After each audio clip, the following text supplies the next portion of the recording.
बिहार में नए मुख्यमंत्री के नाम का ऐलान करने के लिए भाजपा के सिपाही केंद्रीय पर्यवेक्षक के तौर पर शिवराज सिंह चौहान पटना में ही हैं। उनके साथ भाजपा के राष्ट्रीय अध्यक्ष नितिन नवीन भी अपने गृह राज्य में हैं। प्रदेश भाजपा दफ्तर का गेट आम लोगों के लिए बंद कर दिया गया है। सिर्फ विधायक और पार्टी के वरिष्ठ नेताओं को ही अंदर जाने की अनुमति दी जा रही है। कहा जा रहा है कि लगभग शाम 3 से 4 बजे के बीच में यही भाजपा विधायक दल की बैठक में शिवराज सिंह चौहान पार्टी के नेता यानी नए मुख्यमंत्री के नाम का ऐलान कर सकते हैं। अब तक के तमाम संकेत इशारा कर रहे हैं कि भाजपा विधायक दल के मौजूदा नेता सम्राट चौधरी को डिप्टी सीएम से प्रमोट करके मुख्यमंत्री बनाने का मन बना चुकी है। ऐसे में जब सम्राट चौधरी के मुख्यमंत्री बनने की चर्चा हो ही रही है तो ये जानना भी जरूरी हो जाता है कि 2 बार के उप मुख्यमंत्री सम्राट चौधरी आखिरकार राजनीति में कैसे आए, कैसे राजनीति में अपने आप को परिपक्व बनाया, कैसे सम्राट चौधरी भाजपा के पक्के सिपाही बने और क्या है सम्राट चौधरी की जिंदगी के वो काले किस्से जिसमें खुद सम्राट चौधरी को मुश्किलों का सामना करना पड़ा था। चलिए जानते हैं बिहार के सम्राट चौधरी का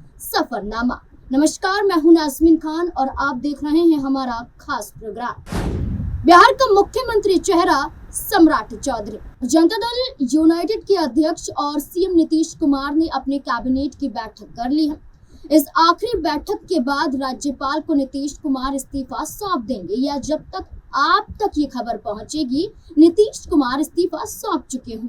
आपको बता दें, सीएम के नाम का ऐलान होने के बाद एनडीए विधायक दल की बैठक में गठबंधन के 5 दलों के विधायक नाम का अप्रूवल करेंगे, यानी कि जो तमाम दल हैं इस गठबंधन में, एनडीए गठबंधन में, इस गठबंधन के तमाम दलों के विधायक मिलकर नाम का अप्रूवल करेंगे। एनडीए विधायक दल की बैठक के बाद नया नेता सरकार बनाने का दावा पेश करेगा। इसके बाद दोपहर सुबह यानी 15 अप्रैल को फिर 11 बजे राजभवन में बीजेपी की अगुवाई में एनडीए की नई सरकार का शपथ ग्रहण समारोह होगा, जिसमें सीमित संख्या में 5 घटक दलों के मंत्री शपथ लेंगे। समारोह में दिल्ली से भाजपा और एनडीए दलों के बड़े नेता आ सकते हैं।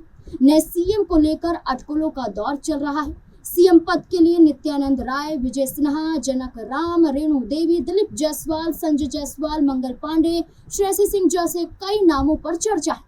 लेकिन खुली आंखों से जो राजनीतिक घटनाक्रम दिख रहा है और कल से जिस तरह भाजपा विधायक दल के मौजूदा नेता और खुद जेडीयू के तमाम नेता उप मुख्यमंत्री सम्राट चौधरी के आवास पर पहुंच रहे हैं, जहां सम्राट चौधरी का आवास नई सरकार के गठन को लेकर बैठकों का एक मुख्य केंद्र बन चुका है, उससे ये अंदाजा लगाया जा रहा है कि सम्राट चौधरी ही बिहार के नए और अगले मुख्यमंत्री बनने जा रहे हैं। कभी सम्राट चौधरी लालू यादव के रहे खास। दिलचस्प बात यह है कि आज जिस नेता को बीजेपी का सबसे भरोसेमंद चेहरा माना जा रहा है, वे कभी लालू प्रसाद यादव की राजनीति का हिस्सा हुआ करता था। जिसे कल तक लालू का सिपाही कहा जाता था, उसे आज भाजपा का पक्का सिपाही माना जा रहा है। आपको बता दें कि सम्राट चौधरी के पिता शकुनी चौधरी बिहार की राजनीति के वो दिग्गज चेहरे हैं जिन्होंने समता पार्टी की नींव रखी, लेकिन वे कभी भाजपाई नहीं रहे। शकुनी चौधरी को लालू प्रसाद यादव और नीतीश कुमार दोनों का बेहद करीबी माना जाता था। शकुनी चौधरी कई बार विधायक और सांसद रह चुके हैं। उनकी मां पार्वती देवी भी विधायक रह चुकी हैं, लेकिन भाजपा का कभी भी दामन इस परिवार ने नहीं थामा। हालांकि सम्राट चौधरी ने शुरुआत तो आरजेडी से की, लेकिन समय के साथ सम्राट चौधरी का आरजेडी नेतृत्व से टकराव बढ़ गया और दल बदल डाला सम्राट चौधरी ने। सम्राट का राजनीतिक सफर। सम्राट चौधरी का राजनीतिक सफर किसी फिल्मी स्क्रिप्ट से कम नहीं है। 16 नवंबर 1968 को मुंगेर के लखनपुर गांव में जन्मे सम्राट को राजनीति की विरासत उनके परिवार से ही मिली। सम्राट ने अपनी सक्रिय राजनीति की शुरुआत 1990 के दशक में लालू यादव की छत्र छाया में की थी। 1999 में वे राबड़ी देवी की सरकार में कृषि मंत्री भी बने। उस वक्त उनकी उम्र को लेकर भी काफी विवाद हुआ था, लेकिन सम्राट का असली राजनीतिक उत्कर्ष तब शुरू हुआ जब उन्होंने समाजवाद की ढाल छोड़कर भाजपा का भगवा थाम लिया था।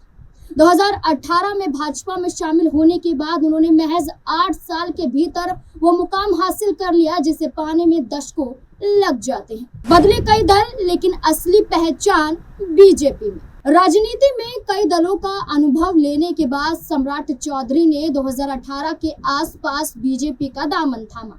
यहीं से उनके करियर ने तेज रफ्तार पकड़ी। बीजेपी में शामिल होने के बाद उनका कद लगातार बढ़ता गया। 2019 में उन्हें प्रदेश उपाध्यक्ष बनाया गया, 2020 में एमएलसी बने और 2022 में विधान परिषद में नेता प्रतिपक्ष की जिम्मेदारी भी संभाली। 2023 में उन्हें बिहार बीजेपी का प्रदेश अध्यक्ष बनाया गया। ये वो मोड़ था जहां से वे सीधे सत्ता के केंद्र में आ गए। 2024 में वे डिप्टी सीएम यानी कि उप मुख्यमंत्री बने और वित्त मंत्री भी बने और बाद में गृह मंत्रालय जैसे अहम विभाग की जिम्मेदारी भी उनके पास ही आ गई। अब मोदी शाह के भरोसेमंद सिपाही। सवाल उठता है कि जो नेता संघ की पृष्ठभूमि से नहीं आता वो प्रधानमंत्री मोदी और गृह मंत्री अमित शाह का इतना चहेता कैसे बन गया? तो इसके पीछे कई बड़ी वजह सामने आती हैं। जब अगस्त 2022 में नीतीश कुमार ने भाजपा को धोखा देकर महागठबंधन का हाथ थामा था, तब भाजपा को एक ऐसे नेता की तलाश थी जो नीतीश की आंखों में आंखें डालकर बात कर सके।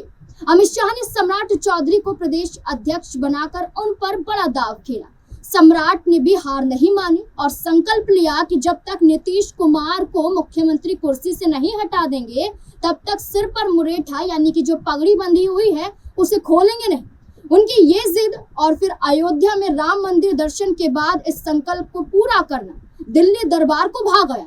उन्होंने साबित कर दिया कि वे न केवल एक कुशल रणनीतिक हैं बल्कि जमीन पर कार्यकर्ताओं को एकजुट करने का दम भी रखते हैं। लव कुश समीकरण में कुश की ताकत। बिहार में सत्ता का रास्ता जातियों से होकर गुजरता है। सम्राट चौधरी कोयरी जाति से आते हैं। 2023 की जातीय गणना के मुताबिक बिहार में कुशवाहा समाज की आबादी लगभग 4.2% है। नीतीश कुमार का सबसे बड़ा पावर हाउस लव कुश समीकरण है। भाजपा ने सम्राट को आगे करके नीतीश के इसी अभेद किले में सेंध लगा दी।